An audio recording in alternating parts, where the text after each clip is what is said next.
Hermanos, nos quedamos en Juan 10:16. También tengo otras ovejas que no son de este redil. Aquellas también debo traer y oirán mi voz y habrá un rebaño y un pastor. Los gobernantes del pueblo judío en ese momento no recibieron el testimonio de Yeshua. Lo rechazaron, sin saber que había un mayor propósito, que consistió en que ese mismo mensaje se esparcería en todas las naciones del mundo. Yeshua les dijo a sus discípulos: id por todo el mundo y haced discípulos a todas las naciones. ¿Por qué las naciones? Porque Yeshua sabía que Israel se encontraba disperso. Por esa razón dijo que tenía otras ovejas que eran de otro redil, haciendo la diferencia entre el redil de Judá y el redil de la casa de Israel. Esto significa que si tú eres de los que escuchas este mensaje y por medio de la palabra de Dios en ti nace la convicción de que eres del pueblo de Dios, de que eres Israel esparcido en las naciones y de que formas parte de la multitud de la descendencia de Abraham, y si por esa convicción comienzas a tomar decisiones en tu vida que tienen que ver con el cambiar las cosas que están mal y decides obedecer los mandamientos de Dios, significa que el objetivo de Yeshua se está cumpliendo en tu vida y significa que eres consecuencia del cumplimiento de la promesa de Dios de Abraham, y algún día tú estarás con la multitud incontable frente al trono de Dios adorándole como lo vimos en Apocalipsis. Tú serás parte del cumplimiento de esa profecía. Dios dijo que iba a salvar a todos aquellos que se hayan inscritos en el libro de la vida. El libro de la vida es la Biblia. Esto significa que tu vida tiene que estar alineada con la Biblia para poder estar algún día ante el trono de Dios. El capítulo que leeremos a continuación y que analizaremos es la confirmación de que tú eres parte de ese maravilloso plan que Dios diseñó. Ezequiel 37:1. La mano de Yahweh vino sobre mí y me llevó en el espíritu de Yahweh, me puso en medio de un valle que estaba lleno de huesos. 2. Me hizo pasar cerca de ellos por todo en derredor, y aquí que eran muchísimos sobre la faz del campo, y por cierto secos en gran manera. 3. Y me dijo: hijo de hombre, ¿vivirán estos huesos? Y dije: Señor Yahweh, tú lo sabes. 4. Me dijo entonces: profetiza sobre estos huesos y diles: huesos secos, oíd palabra de Yahweh. 5. Así ha dicho Yahweh el Señor a estos huesos: he aquí, yo hago entrar espíritu en vosotros y viviréis. 6. Y pondré tendones sobre vosotros y haré subir sobre vosotros carne, y os cubriré de piel y pondré en vosotros espíritu y viviréis. Y sabréis que yo soy Yahweh. Y profeticé pues como me fue mandado, y hubo un ruido mientras yo profetizaba, y aquí un temblor, y los huesos se juntaron, cada hueso con su hueso. 8. Miré y aquí tendones sobre ellos, y la carne subió y la piel cubrió por encima de ellos, pero no había en ellos espíritu. 9. Y me dijo: profetiza al espíritu, profetiza, hijo de hombre, y di al espíritu: así ha dicho Yahweh el Señor, espíritu, ven de los 4 vientos, norte, sur, este y oeste, y sopla sobre estos huesos y vivirán.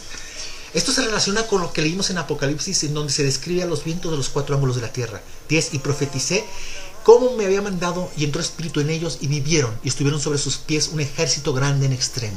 Nuevamente se menciona lo mismo que en Apocalipsis acerca de la multitud incontable. 11. Me dijo luego: hijo de hombre, todos estos huesos son la casa de Israel. He aquí, ellos dicen: nuestros huesos se secaron y pereció nuestra esperanza y somos del todo destruidos.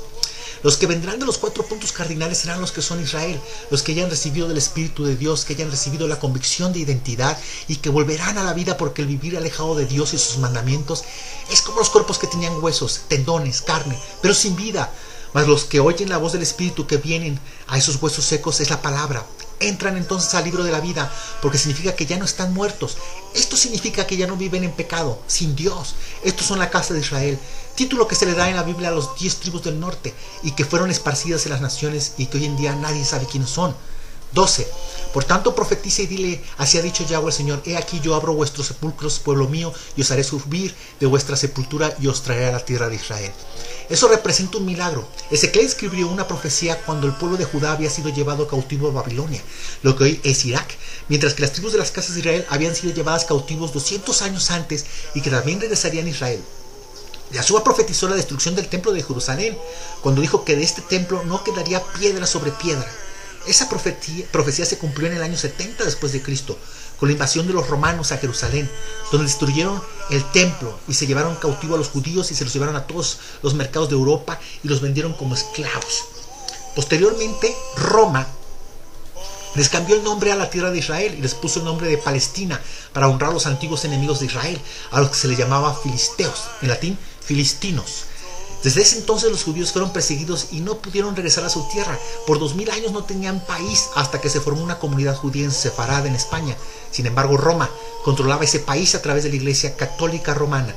Y como los judíos no quisieron convertirse al catolicismo, se inició nuevamente otra persecución, con la expulsión de los judíos de Sefarad. En el año 1492, Cristóbal Colón descubre América. En ese mismo año, los reyes Fernando e Isabel la Católica expulsaron a los judíos de España. con el consecuente decomiso de los bienes del pueblo judío. Muchos de ellos huyen a América. Se piensa que el mismo Cristóbal Colón era de la descendencia judía. Los historiadores dicen que 25,000 familias judías vinieron a vivir a México. Una vez que llegaron las familias judías a México y llega la llamada Inquisición, procedente de España, comienza nuevamente la persecución, provocando con ello que muchos judíos, cansados de tanta persecución, finalmente manifiestan su conversión al catolicismo, aunque muchas veces disfrazado para ocultar su verdadera convicción con tal de proteger a sus familias, pues se sabe que muchos que supuestamente se convirtieron al catolicismo en realidad en lo secreto adoraban al Dios de Israel. Muchas de las ideas del antisemitismo en México nacen a raíz de la mentira que se propagó en la Iglesia Católica y después en las iglesias protestantes, en el sentido de que los judíos mataron a Cristo y que son los enemigos de Yahweh, lo cual es una gran mentira. En Israel hay un museo que documenta los apellidos de origen judío y resulta que muchos de los apellidos más comunes en México son de origen judío. Todos aquellos que terminan en EZ, Telles, Pérez, Rodríguez, Sánchez, etc., son de origen judío. Los apellidos relacionados con aspectos de la naturaleza como del bosque y montaño o de oficios también. Muchos judíos perdieron la identidad y ahora resulta que muchos de la descendencia de Abraham se encuentran en las iglesias católicas y protestantes y ni siquiera lo saben. Pero la promesa de Dios es que un día les va a revelar su identidad. Algún día se despertará su espíritu y comenzarán a escuchar la palabra. Y escuchando la palabra se darán cuenta de que eso les alimenta, les llena y se sentirán saciados cuando escuchen la palabra de Dios. Esa será la señal de que eres Israel. 13. Y sabréis que yo soy Yahweh cuando abra vuestros sepulcros y os saque de vuestras sepulturas, pueblo mío. Y pondré mi espíritu en vosotros y viviréis y os haré reposar sobre vuestras tierras y sabréis que yo, Yahweh, hablé y los hice, dice Yahweh. En la Segunda Guerra Mundial en Alemania, Hitler culpó a los judíos de la dificultad económica, diciendo que se estaban apoderando del poder económico y se levantó en contra de los judíos, preparando una generación de jóvenes con una idea antisemita, con la ideología de exterminio del pueblo judío, a quienes les decía extranjeros por no tener tierra, porque consideró que los judíos le estaban quitando lo que les pertenecía, el holocausto, la verdadera razón. Ser judío, esa era la razón. Fuera de esa, sin razón. Nadie entiende el porqué de tanto odio contra el pueblo judío, a menos que leamos las escrituras para darnos cuenta del plan de Dios para el pueblo de Israel. Después de esa guerra surge un movimiento judío que tiene como objetivo pedirle a las Naciones Unidas que se le conceda regresar a su tierra, argumentando precisamente la Biblia como fuente principal. Y los registros históricos de esa era, de que esa era tierra de ellos desde tiempos antiguos.